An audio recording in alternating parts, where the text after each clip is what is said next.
अस्सलाम वालेकुम। आज एक बहुत ही दिलचस्प कहानी पर बात करते हैं जो शायद वक्त को देखने का हमारा अंदाज ही बदल दे। जार, पत्थर और वक्त का सबक।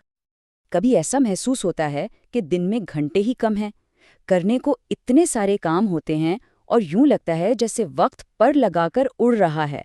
ये एक ऐसा एहसास है जिससे तकरीबन हम सभी गुजरते हैं। लेकिन क्या हो अगर इस बड़ी मुश्किल का हल एक बहुत ही सादा सी कहानी में छुपा हो? चलें, एक ऐसी ही कहानी की तरफ चलते हैं जो टाइम मैनेजमेंट के बारे में हमारी सोच को बदल सकती है। तो हमारी कहानी का हीरो है तासीर, एक नौजवान तालिब इल्म, और उसकी जिंदगी में एक ऐसा मोड़ आता है जब उसके दादा उसे एक छोटा सा तजुर्बा करके दिखाते हैं और बस वहीं से सब कुछ बदल जाता है। तो होता ये है कि तहसीर के दादा उसके सामने एक बड़ा सा शीशे का जार लाकर रखते हैं। बज़ाहिर तो ये एक आम सा जार था, लेकिन यही एक बहुत गहरे सबक की बुनियाद बनने वाला था। दादा ने समझाया कि देखो, ये जार बिल्कुल हमारे वक्त की तरह है। इसमें जो बड़े पत्थर हैं ना, वो जिंदगी की सबसे ज़रूरी चीज़ें हैं, जैसे पढ़ाई, घर वाले, अपनी सेहत। फिर ये जो कंकरियाँ हैं, ये दूसरी अहम चीज़ें हैं, जैसे दोस्त, शौक वगैरह। और आखिर में ये रेत, ये वो छोटी छोटी गैर ज़रूरी चीज़ें हैं जिनमें अक्सर हमारा पूरा दिन निकल जाता है।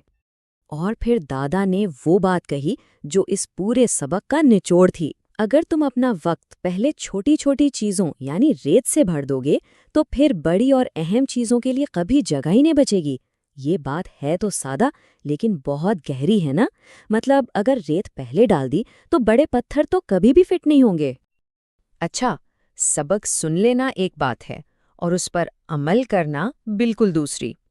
तो आइए देखते हैं कि तासीर ने अपने दादा की इस नसीहत को अपनी जिंदगी का हिस्सा कैसे बनाया।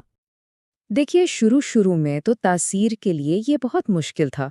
अक्सर ऐसा होता कि वो ज़रूरी कामों को टाल देता और फौरी मज़ा देने वाली चीज़ों में लग जाता, जैसे दोस्तों के साथ गपशप लगाना या फिर गेम्स खेलना। यहाँ फ़र्क बिल्कुल साफ नज़र आता है। इस सबक से पहले वो बस फौरी तस्कीन के पीछे भागता था, जिसकी वजह से आखिर में हमेशा टेंशन होती थी।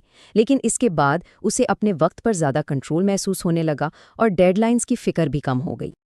ये सब कुछ एक दिन में नहीं हुआ, लेकिन मुसलसल कोशिश और पक्के इरादे के साथ उसे अपनी आदतों में वाज़ेह बेहतरी नज़र आने लगी। उसने सीख लिया कि अपने शेड्यूल में सबसे पहले बड़े पत्थरों के लिए जगह बनानी है। तो जब तासीर ने अपनी तरजीहात को दुरुस्त कर लिया तो उसका नतीजा क्या निकला?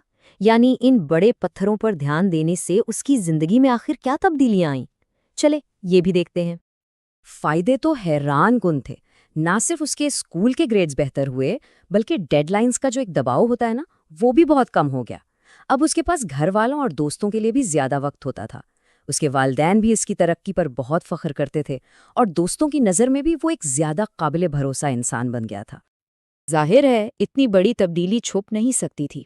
एक दिन तासीर के उस्ताद ने उसे बुलाकर पूछा कि भाई, आखिर क्या राज है कि तुम अपना वक्त इतनी अच्छी तरह से मैनेज कर लेते हो? तासीर ने बड़े फख्र से वो जार, पत्थर, कंकरियों और रेत वाली पूरी कहानी सुनाई। उसके क्लास फेलोज़ ने ये सब सुना तो वो भी बहुत मुतासिर हुए और बहुतों ने इस तरीके को खुद भी आजमाने का फैसला किया। वाकई एक अच्छा आइडिया इसी तरह फैलता है। ये सिर्फ स्कूल के दिनों का सबक नहीं था, ये एक ऐसी सीख थी जो जिंदगी भर तासीर के साथ रही। आइए देखते हैं कि दादा के इस हिकमत का उसकी जिंदगी पर कितना गहरा और देर पा असर हुआ। तासीर का सफ़र बिल्कुल वाज़ेह है। पहले दिन उसने सबक सीखा। कुछ हफ्तों की प्रैक्टिस के बाद उसने इस महारत पर काबू पा लिया। स्कूल के सालों में वो टाइम मैनेजमेंट का माहिर बन गया और फिर बड़े होकर एक कामयाब और खुशबाश इंसान बना जो हमेशा अहम चीज़ों के लिए वक्त निकाल लेता था।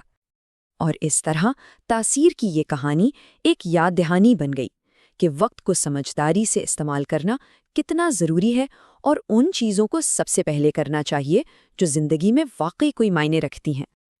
तो अब सवाल ये पैदा होता है कि हमारे जार में बड़े पत्थर कौन से हैं? वो कौन सी सबसे अहम चीज़ें हैं जिनके लिए हमें सबसे पहले जगह बनानी चाहिए? इस पर सोचिएगा ज़रूर।